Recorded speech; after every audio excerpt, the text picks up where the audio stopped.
سندھ کی تاریخ اتنی قدیم ہے کہ اس کے متعلق درست تاریخی شواہد موجود ہی نہیں۔ صرف تاریخ سے اتنا پتہ چلتا ہے کہ آج سے ہزاروں سال پہلے جب آریہ اس خطے میں آئے تو انہوں نے اس کا نام سندھو رکھا تھا، کیونکہ آریہ اپنی زبان میں دریا کو سندھو کہتے تھے۔ ابتدا میں وہ اس ملک کو سندھو کہتے رہے، مگر آہستہ آہستہ انہوں نے اسے سندھ کہنا شروع کر دیا۔ اس نام نے اس قدر شہرت حاصل کی کہ ہزاروں سال گزر جانے پر بھی اس کا نام سندھ ہی ہے۔ آج کے اس ویڈیو میں سندھ، سندھی تہذیب اور سندھی زبان کے بارے میں آپ سے چند تاریخی معلومات شیئر کروں گا۔ امید ہے کہ میری یہ چھوٹی سی کاوش آپ کو ضرور پسند آئے گی۔ میں ہوں باسط راہی اور آپ دیکھ رہے ہیں حقائق انفو یوٹیوب چینل، میرے ساتھ رہیے۔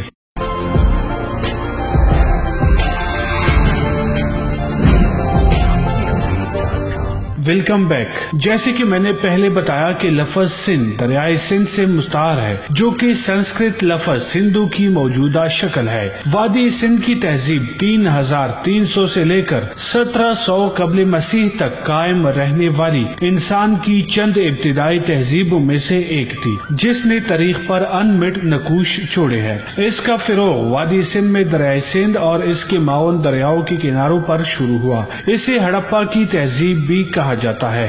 ہڑپا اور موئنجو دڑو اس کے اہم مراکز میں سے تھے۔ ماہرین کو دریائے سواں کے کنارے بھی اس تہذیب کے آثار دریافت ہوئے ہیں۔ اس تہذیب کے باسی پکی اینٹوں سے مکان بناتے تھے اور ان کے پاس بیل گاڑیاں بھی تھی۔ وہ چرخے اور کھڈی سے کپڑا بنتے تھے۔ مٹی کے برتن بنانے کے ماہر تھے۔ کسان، جولاہے، کمہار اور کاریگر وادی سندھ کی تہذیب کے معمار تھے۔ سوتی کپڑا جسے انگریزی میں کاٹن کہا جاتا ہے، وہ انہی کی ایجاد تھی۔ لفظ کاٹن انہی کے لفظ کانتا سے بنا ہے۔ شکر اور شطرنج دنیا کے لیے اس تہذیب کے انمول تحفے ہیں۔ وادی سندھ کی تہذیب نے ہزاروں سال سے زمانے کو مہمیز کر رکھا ہے۔ تاریخ دانوں کے مطابق ابتدا میں آریاؤں نے سندھ کے جتنے بھی علاقے فتح کیے، انہوں نے ان کا نام سندھ ہی رکھا، یہاں تک کہ وہ پنجاب کی سرحد سے بھی آگے بڑھ گئے، مگر انہوں نے نام میں کوئی تبدیلی نہ کی۔ جب آریاؤں نے گنگا تک کا علاقہ فتح کر لیا تو انہوں نے اس کا نام آریہ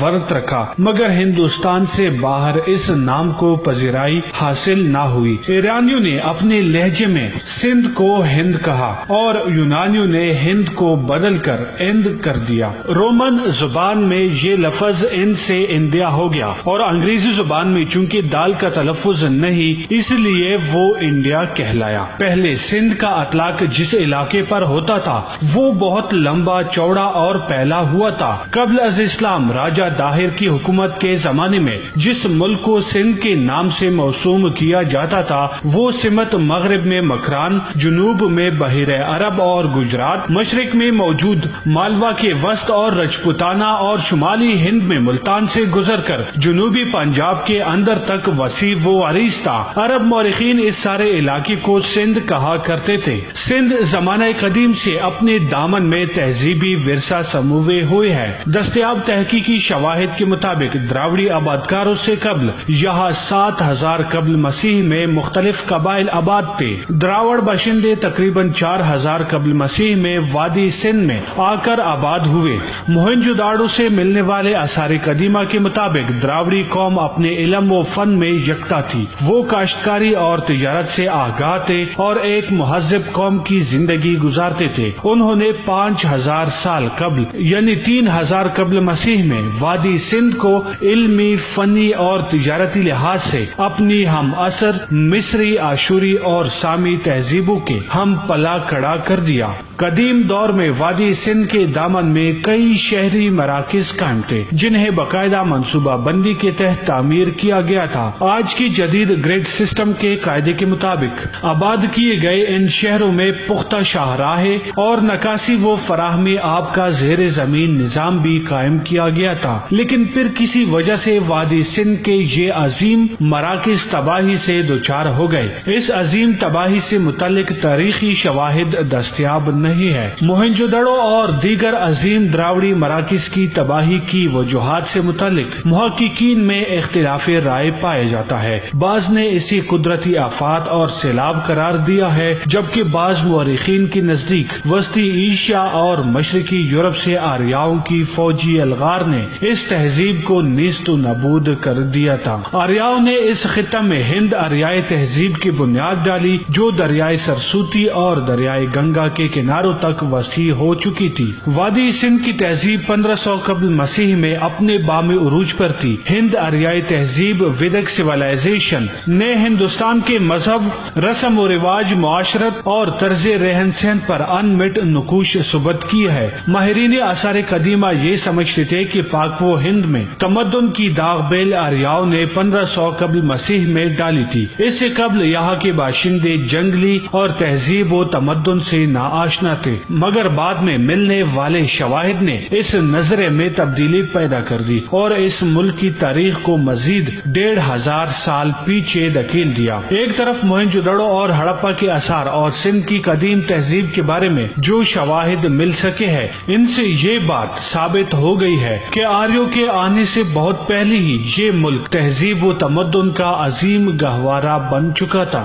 وادی سندھ کی قدیم تہذیب سے اندازہ لگا کر ماہرین اس بات پر متفق ہے کہ سندھی زبان سندھ میں آریاؤں بلکہ دراوڑوں سے پہلے کی زبان ہے۔ یہی وجہ ہے کہ ماہرین نے سندھی زبان کو اس خطے کی اصلی زبان بتایا اور اسے دراوڑوں سے پہلے کی زبان قرار دیا ہے۔ بعض مورخین یہ دعویٰ بھی کرتے ہیں کہ سندھی دراوڑی زبان سے تعلق رکھتی ہے۔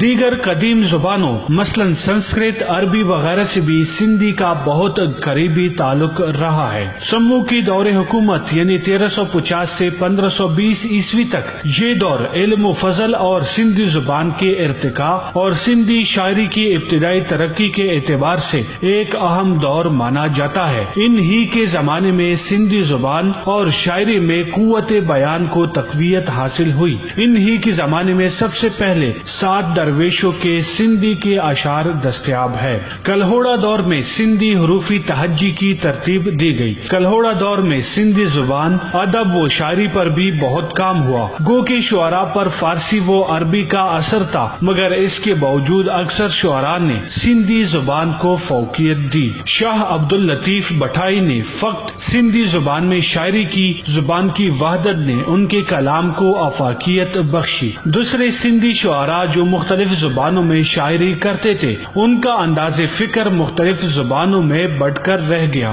شاہ عبداللطیف بٹھائی نے سندھی زبان کو منفرد لب و لہجہ، خالص پن اور نئی جہت عطا کی۔ سندھی 14ویں صدی عیسوی سے 18ویں صدی عیسوی تک تعلیم و تدریس کی مشہور زبان رہی ہے۔ یہ وہ وقت تھا جب شاہ عبداللطیف بٹھائی اور کئی دوسرے شعراء نے سندھی زبان میں اپنا صوفیانہ کلام لکھا۔ انہوں نے انسان اور خدا کے درمیان رشتے کی وضاحت کی۔ قرآن مجید کا پہلا ترجمہ سندھی زبان میں کیا گیا، جو 12ویں صدی عیسوی یا اس سے پہلے قرآن مجید کا پہلا ترجمہ ہے۔